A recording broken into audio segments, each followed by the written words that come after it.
Très heureuse de vous retrouver dans le cadre de ce numéro de votre émission Un homme, un concept. Nous continuons de parler de l'actualité dominante ici en République démocratique du Congo. Quid sur le gouvernement Badibanga au regard de l'accord de la Cinco autour des arrangements particuliers?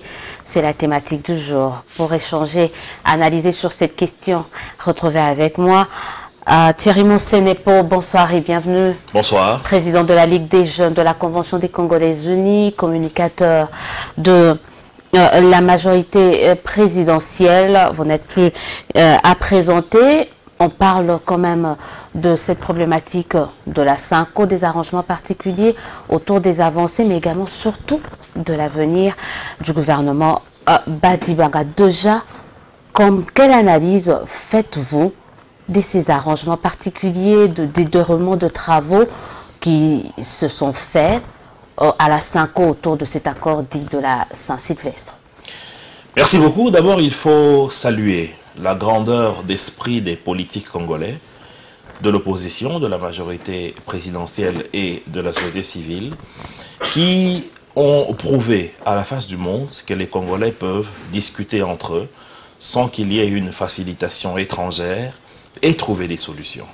Nous l'avions dit depuis longtemps, nous, Convention des Congolais Unis, parti nationaliste, que nous devons montrer à la face du monde que nous sommes adultes, politiquement. Et cela ne pouvait passer que par des ententes entre nous pour que nous puissions donner la possibilité à la Commission nationale électorale indépendante de pouvoir travailler comme il se doit. Pour que nous puissions décrisper la situation politique de notre pays. Parce qu'il y avait un problème concernant le processus électoral. Il était important qu'il y ait ces rencontres, ces accords pour que ça puisse avancer.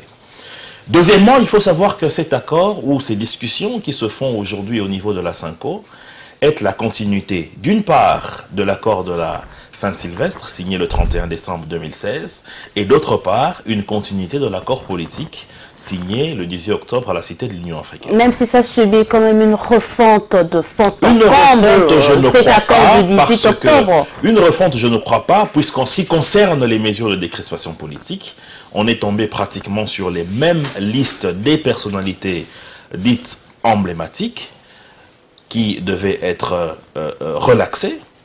D'autre part, que la primature devait revenir à l'opposition. C'est vrai que cette fois, le bémol a été placé sur l'opposition, mais du rassemblement. Il a été dit que c'était impossible, techniquement parlé, d'organiser des élections au 19 décembre 2016. Le constat a été aussi vu par ceux qui ont participé aux discussions de la Cinco. Donc, pratiquement, les mêmes termes de référence sont revenus. Bien sûr qu'avec l'accord... Beaucoup plus incisif quand même. Je ne crois pas. Beaucoup plus incisif. On est dans les détails, alors qu'au niveau, par exemple, pour certains, en tout cas, de la Cité de l'Union africaine, on était dans les générales, si je peux dire comme ça. Je ne sais pas de quoi là, vous parlez exactement, de quel détail il s'agit. Par exemple, vous venez de parler de l'opposition par rapport au poste du Premier ministre. Là, on vous dit, c'est le rassemblement. Il y a eu le comité national de suivi. On a vu que le président de ce conseil national de suivi de l'accord a déjà son président. On voit qu'on est entré même au fond par rapport à la répartition des postes. Mais en réalité, vous vous rendez très bien compte que cela découle des squelettes qui ont été placés par l'accord du 18 octobre. C'est-à-dire, cet accord a parlé d'un comité de suivi, cet accord a parlé d'une primature qui serait dévolue à l'opposition, cet accord a parlé des mesures de décrispation, des élections, tout cela a été repris. C'est vrai qu'il y a eu des accentuements en ce qui concerne certains points exactement, mais c'est pratiquement une même chose qui a été dite par rapport à ce qui a été fait au 18 octobre à la Cité de l'Union africaine. Donc vous vous inscrivez en foi à l'endroit de tous ceux qui pensent que voilà, à la Cité de l'Union africaine, c'était vraiment une perte de temps, d'énergie, d'argent, et surtout avec un médiateur ou une médiation qui n'était pas conciliante et un peu arrogante selon certains? Je ne crois pas, parce que d'abord, il faut reconnaître que ceux qui ont été à la manœuvre à ces discussions du dialogue à la Cité de l'Union africaine, c'était des Congolais. Elem Kodjo, son excellence, n'a été là que pour une facilitation, mais les débats, les pourparlers, les questions essentielles étaient éminemment traitées par les Congolais. nous avions, nous, au niveau de la majorité présidentielle, son Excellence Thabo Mbeki comme modérateur et son Excellence Sekou Kitundu comme rapporteur. C'est eux qui menaient la danse en ce qui concerne la majorité. Et nous avions notre chef de file qui était le directeur du cabinet du chef de l'État. Donc comprenez par rapport à cela que c'était les Congolais eux-mêmes qui ont discuté. Il y avait une facilitation, c'est vrai. Deuxièmement, il faut reconnaître aussi que c'est grâce à cet accord qu'aujourd'hui il y a un gouvernement de cohésion où le Premier ministre est issu de l'opposition.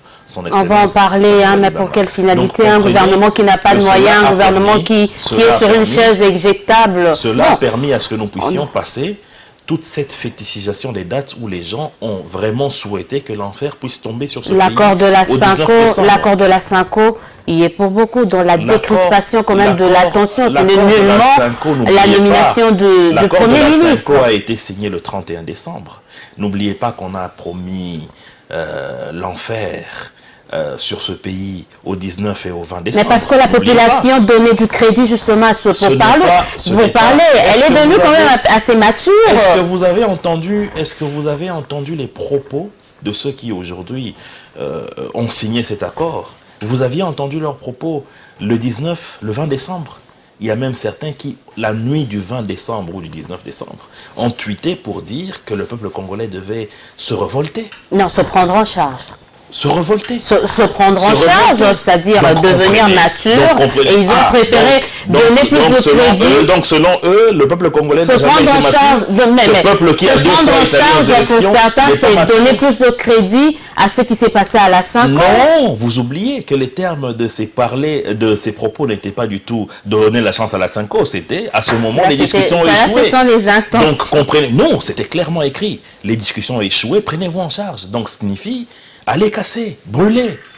S'il n'y avait pas cette cohésion déterminée par ce gouvernement, on n'en serait pas. Vous parlez du gouvernement Badibanga, celui-là même qui a eu du mal à atterrir à Kananga.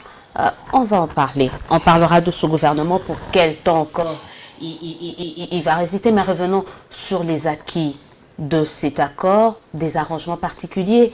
D'abord, on savait déjà avec la signature de l'accord le 31 décembre dernier, 2016, le président de la République restait. Les élections, c'est jusqu'au plus tard 2017, en tout cas pour la présidentielle, les législatives et les provinciales.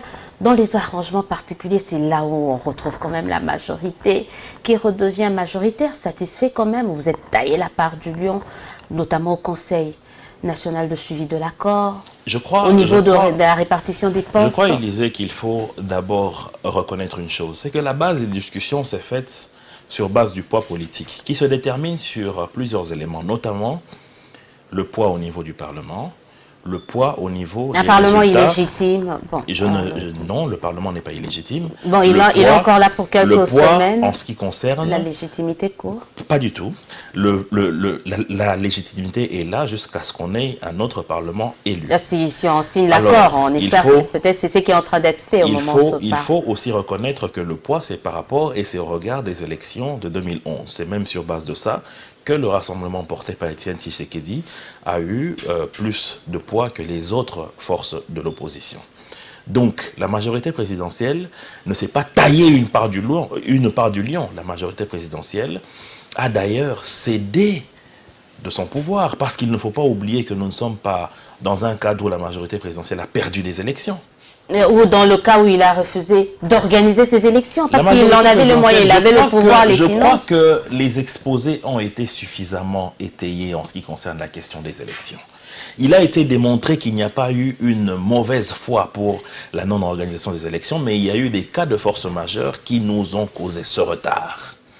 Donc il ne peut pas se prévaloir d'avoir une ascendance sur les autres. Mais on va reprocher quoi à la majorité présidentielle? De n'avoir pas organisé les élections sur base de quels éléments?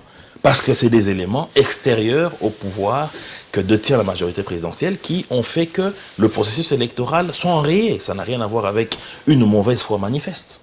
Encore que si c'était le cas, je vous assure que déjà, certains responsables seraient traduits en justice. Si cela n'est pas fait, c'est parce qu'il n'y a pas aujourd'hui d'éléments matériels qui prouvent qu'il y a eu de la mauvaise foi pour qu'on n'ait pas des élections à date prévue dans ce pays.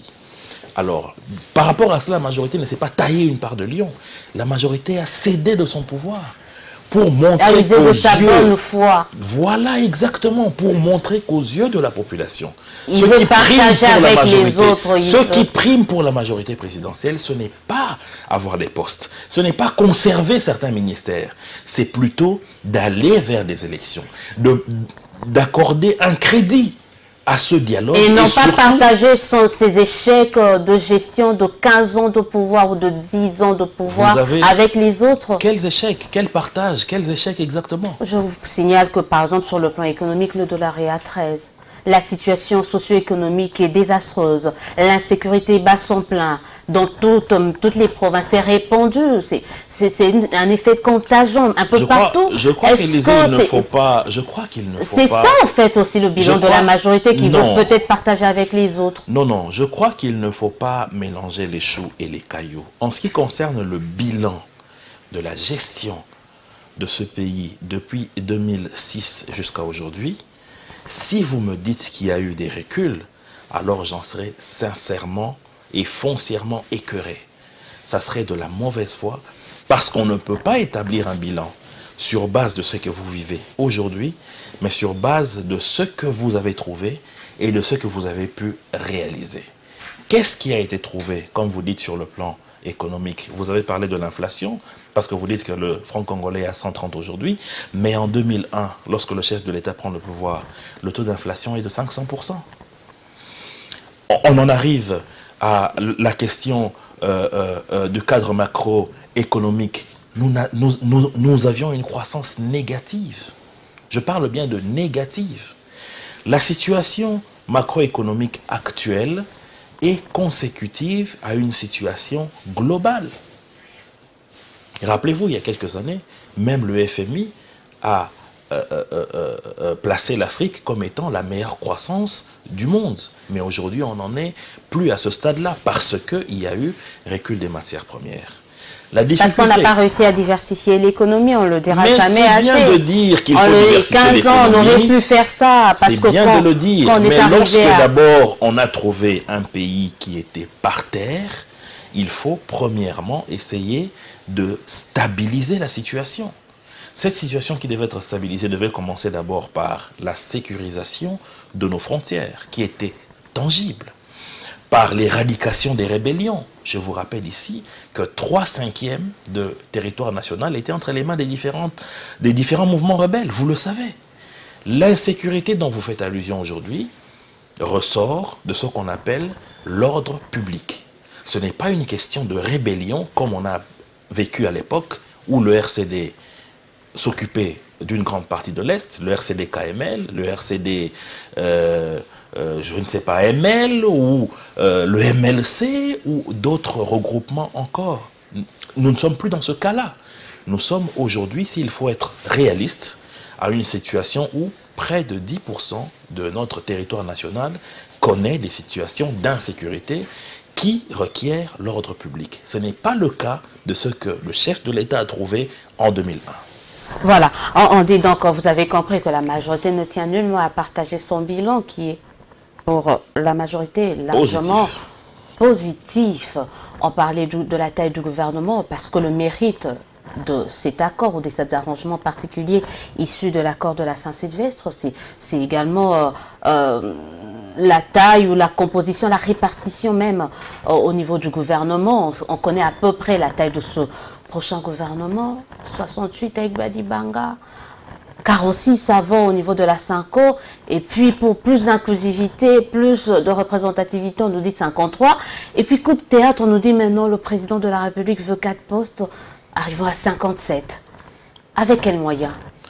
D'abord, il faut savoir qu'un gouvernement a pour rôle la gestion du pays, la mobilisation des recettes, ainsi que l'application du projet de développement, du projet économique, du projet social qui est établi et qui est présenté et voté au niveau du Parlement. La taille de ce gouvernement dépend d'une part de ses missions qu'il faut remplir et d'autre part aussi de la question qui concerne les équilibres géopolitiques de notre pays. Il faut reconnaître une chose, c'est que non seulement nous avons une décomposante mosaïque sur le plan politique, mais cela va de pair aussi sur le plan géographique, sur le plan ethnique dans notre pays. Il faut tenir compte de tous ces équilibres pour ressortir un gouvernement qui réellement est assez représentatif en ce qui concerne chaque coin et chaque regroupement de notre pays. En même temps, on ne peut pas avoir, par exemple, 450 tribus qu'il y a ici, 70 millions d'habitants, on ne peut pas avoir tout le monde. Non, on ne peut pas avoir tout le monde, mais il faut reconnaître que pour un pays comme la République démocratique du Congo, un gouvernement de 57 membres n'est pas extraordinaire. Mais avec quel budget? Ce n'est pas tuer le pays. Matata Parti nous lègue 3,5 milliards. Et imaginez 57 ministres avec leur cabinet, et quand on sait qu'on n'arrive pas à produire et qu'il n'y a pas d'argent dans la caisse, la Banque centrale, les réserves sont vides. Mais madame, qui produit? Non, les réserves de la Banque centrale ne sont pas vides. Mais qui produit l'argent? Qui produit la richesse? N'est-ce pas ceux qui travaillent? Donc vous allez dire aussi qu'il faut... Qui travaillent dans les cabinets ministériels, il faut dire aussi... Mais bien entendu. Et vous pensez que les réformes, qui met en place les réformes? Mais c'est des cabinets de ministres, c'est des ministères. Il ne faut pas se leurrer par rapport à cela. Donc comprenez que lorsqu'il y a un gouvernement, il ne faut pas très vite aller vers sa taille. Il faut d'abord comprendre ce que sera comme mission de ce gouvernement, c'est que ce gouvernement va faire, c'est que ce gouvernement va mobiliser comme recette, parce que vous pouvez avoir un gouvernement très chétif, mais qui n'arrive pas à porter des vraies réformes ou à mobiliser les richesses en vue du développement du pays. Donc cela n'a rien à voir, il n'y a pas de lien entre le fait d'appauvrir un pays avec un gouvernement qui représente plusieurs ministères ou plusieurs vice-ministères. L'essentiel, c'est de savoir si ce gouvernement a quelle mission et comment est-ce qu'ils vont faire en sorte de mobiliser les recettes. Et cela ne peut se déterminer que lorsque le programme de ce gouvernement sera présenté au Parlement. Alors, puisqu'on parle du gouvernement, parlons de celui-ci qui est là, j'allais dire le pauvre gouvernement Badibanga. En quoi vous dites que c'est un pauvre gouvernement? C'est des gens, selon certains, c'est des gens qui travaillent. Il aura eu un vécu assez éphémère. Parce que là, d'abord une question, là, ça y est la majorité avec ces accords, parce qu'au moment où on vous parle, on espère en tout cas, on est en train de signer déjà l'accord au niveau de les arrangements particuliers, au niveau de la Sanco, avec cette signature, ça y est, la majorité lâche Badibanga. Madame, d'abord, il faut savoir une chose, c'est qu'il ne faut pas traiter un gouvernement d'éphémère sur base de nombre de jours que ce gouvernement a eu à faire. Parce qu'en réalité, lorsque l'on observe la vie de chaque gouvernement, en comparaison à l'existence de notre pays, on dirait que chaque gouvernement est éphémère. Non, à part celui de Matata, 4 ans, 5 ans plein. L'essentiel, c'est le suivant. C'est que le Premier ministre Sami a eu à présenter un bilan. Ce bilan, il est en train... ce programme, il est en train de l'exécuter avec son équipe. Va-t-il continuer ou pas? L'avenir nous le dira. Du moins, la nation, c'est une course de relais. Sami Badibanga a eu le bâton de relais de Matata Ponyo. Sami Badibanga ne sera jamais éternel, il va le donner à un autre. Que ce soit après une année, que ce soit après 6 mois, que ce soit après 10 ans, après un mois et demi, il aurait servi son pays. Il ne faut pas limiter l'action d'un gouvernement au nombre de jours, au nombre de mois qu'il fait. Il faut plutôt voir la nation dans une continuité des affaires de l'État. Est-ce que ce n'était pas quand même précipité? Parce qu'au moment où on nommait Badibanga, il y avait ces échanges de la Sanco qui étaient en cours. C'était pas quand même assez précipité de procéder à cette nomination tout en sachant que voilà, ça allait peut-être bouger au bout de quelques jours, quelques semaines. Le président de la République, Joseph Kabila, est un homme respectueux des textes. Il n'y a pas un seul engagement que sa famille politique a eu à signer et qui n'a pas trouvé de concrétisation dans la vie politique de notre pays. Le 18 octobre, un accord a été signé. Il fallait mettre cet accord en œuvre. Il n'y a eu rien de précipité. Attendre démontrerait donc que nous n'étions pas respectueux des textes que nous avons signés nous-mêmes, majorité présidentielle, opposition et société civile. Donc, et pourtant, il a attendu quand même un peu plus d'un mois pour nommer Badibanga. Bien entendu. Ils pourront encore attendre un mois de plus. Non, ça ne sera pas la première fois avec le président. On l'a vu avec les concertations. N'oubliez pas que le gouvernement Matata Ponyo était réputé démissionnaire, ce qui voudrait dire qu'ils expédient les affaires courantes. On ne peut pas garder un pays plus plus de 2 ou 3 mois en train d'expédier des affaires courantes. Il fallait présenter un budget, il fallait faire avancer le pays. Surtout dans une situation où l'économie du monde... Matata voulait bien le faire, hein? Matata voulait bien le faire. C'était un gouvernement démissionnaire qui avait déjà... le Premier ministre Matata avait déjà demandé à ses ministres de préparer les remises et reprises. Donc, dans ces conditions-là, on ne pouvait plus attendre davantage.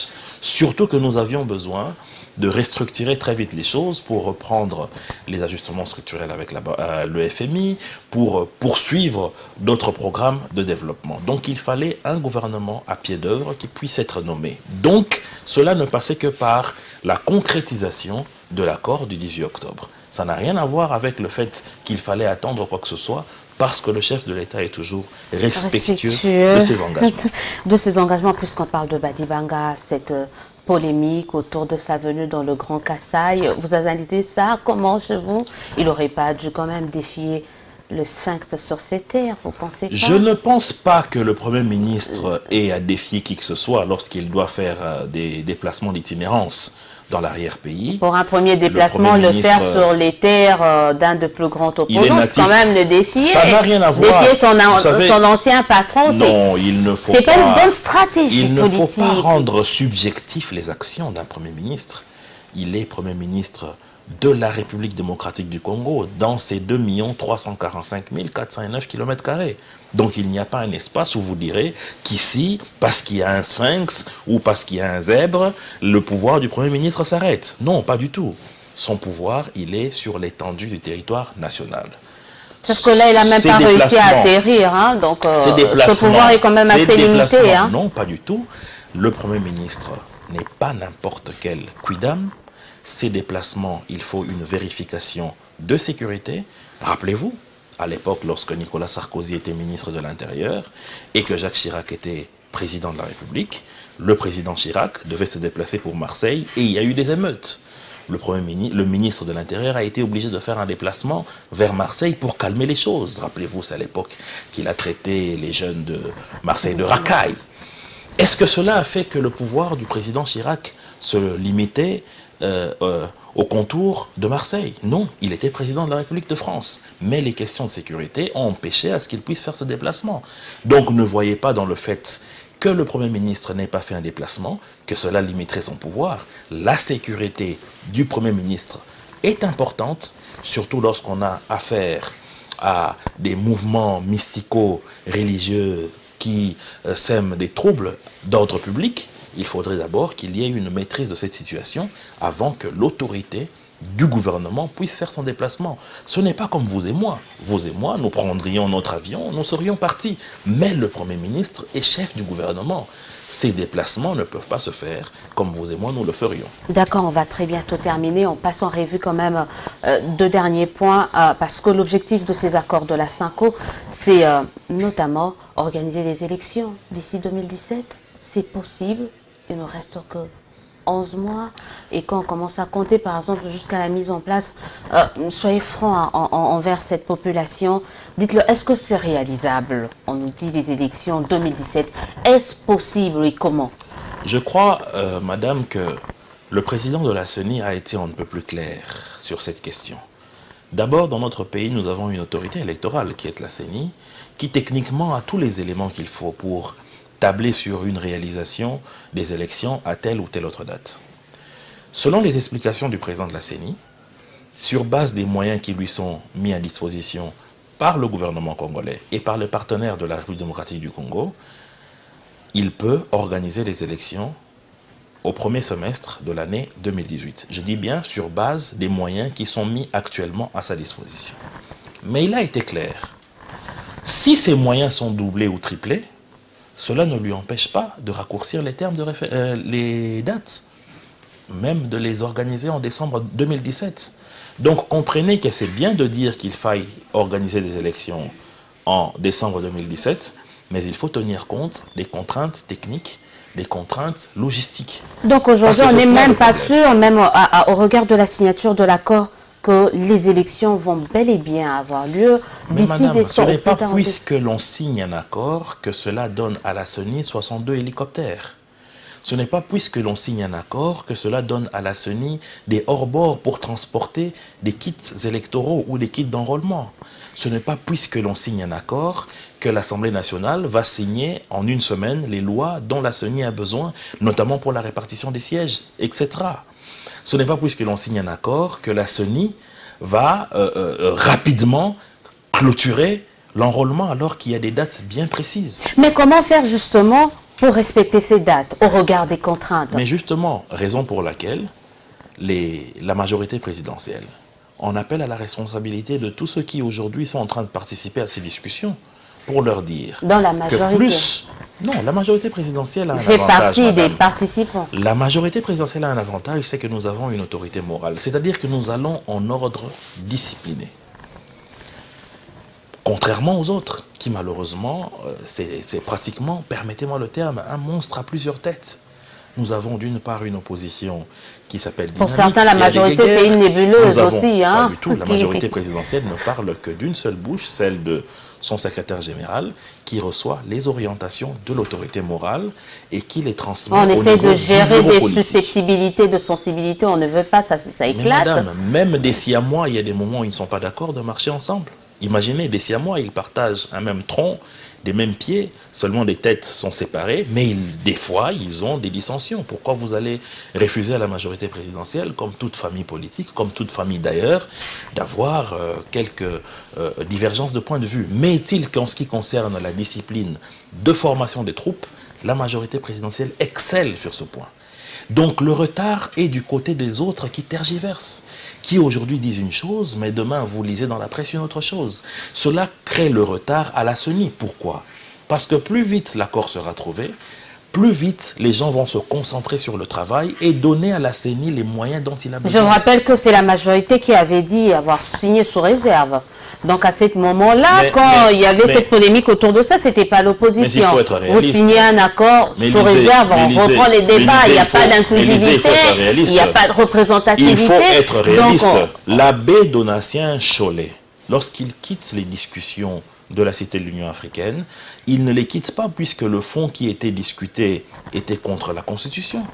Il ne quitte pas puisque le débat tournait autour d'un troisième mandat du président Kabila. Il l'a quitté parce qu'il y avait un manque d'inclusivité. Raison pour laquelle la majorité a insisté sur cela. Aujourd'hui, c'est grâce à l'insistance de la majorité présidentielle que vous voyez chaque jour que l'on s'approche davantage de cette inclusivité.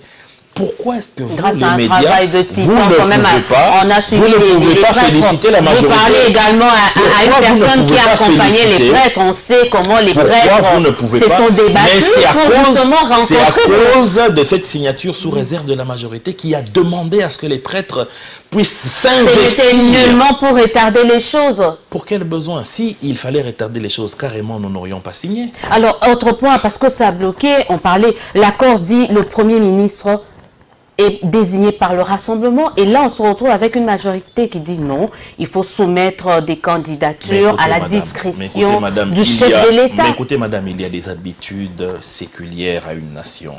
Il y a des habitudes qui J'aurais dû penser à ça quand même avant de signer l'accord, ou qui dit, qui mais ça a toujours été le cas. Dans notre pays, on présente au chef de l'État des noms et le pouvoir discrétionnaire du chef de l'État tranche. Mais du moment que tous ces noms viendront de la majorité, où est le problème? À moins qu'ils ne se fassent pas confiance entre eux. Mais si réellement ils sont une plateforme soudée et unie, mais ils ne peuvent que choisir. C'est la chose la plus simple. Mais c'est tout simple pour le chef de l'État. C'est réduire les réflexions du chef de l'État autour de qui va choisir qui. S'il n'y a qu'un seul candidat, ça épargne au chef les réflexions. Madame, vous avez une famille biologique dont vous êtes issu, vous êtes à plusieurs. On dit il nous faut pour la famille Odia 5 noms, mais tous ces noms doivent provenir de la famille Odia. Mais si vous êtes réellement une famille unie, ça ne vous dérangerait pas que Mathieu Odia puisse présenter son nom, que Claudine Odia puisse présenter son nom. J'espère que vous avez de tels prénoms dans votre famille. Pas du tout. Cela ne vous dérangerait pas. Mais si vous êtes une famille habitée par le démon de division, mais vous aurez du mal à choisir 5 noms d'entre vous parce que vous allez réfléchir en panier à crabe. C'est-à-dire si tel monte, il faut vite donc un nivellement vers le bas. Avec de longues fourchettes, avec un partenaire qui sait qu'il a un peu... Mais le partenaire vous dit... La prudence est de mise. Le partenaire vous dit... Puisqu'on connaît quand même la façon de fonctionner du partenaire. Le partenaire vous dit, je ne choisirai personne en dehors de vous.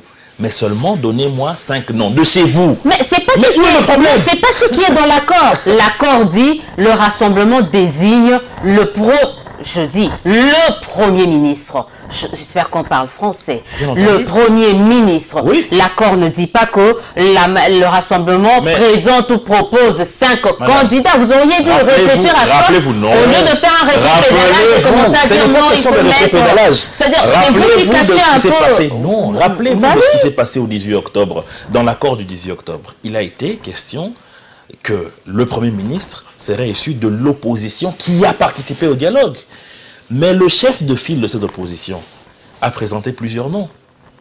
Pourtant, c'est sa stratégie. S'il vous plaît, non, c'est ce qui a été demandé. Pourtant, ce n'est pas écrit dans l'accord du 18 octobre. Mais si on doit même commencer à écrire la façon dont les gens vont s'habiller ou se saluer dans l'accord du 31 décembre, on en arriverait à un accord qui aurait la taille de ce studio. Donc comprenez que c'est une habitude politique dans notre pays, c'est qu'on présente au chef de l'État un panel de noms parce que nous ne sommes pas dans un cadre où il y a eu une cohabitation parce que l'opposition aurait gagné les élections législatives ou que nous sommes dans le choix où le président de la République doit choisir dans une majorité dégagée ou trouvée par un facilitateur. Non, nous sommes dans un cadre où les accords politiques ont choisi un camp d'où va provenir le Premier ministre. La légitimité à ce président de la République. Vous êtes d'accord avec nous que ces accords aujourd'hui, ni t'étaient ces accords, ces accords de la Saint-Sylvestre, on ne parlerait plus quand même de la légitimité. Là, vous votez en touche.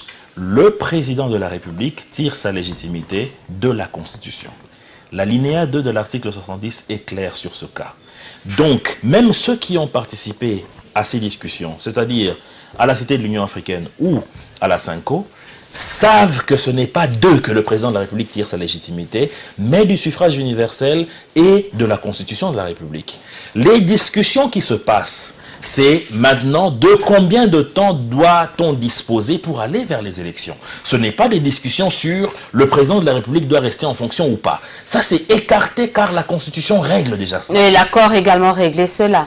L'accord ne viole pas la Constitution. La légitimité du chef. Ça ne réconforte même pas parce que le président n'en a pas besoin. Le président de la République est fort dans sa légitimité venant d'une part de son peuple qu'il a voté et d'autre part de la loi fondamentale. Merci beaucoup d'avoir été de notre ce soir. Un clin d'œil aux journalistes qui ont abattu un travail de titan à la Cinco. Ils n'ont pas hésité de braver le soleil, les pluies, passer des jours et des nuits pour suivre de près et vous informer, bien vous informer par rapport à tout ce qui se passe à la Cinco.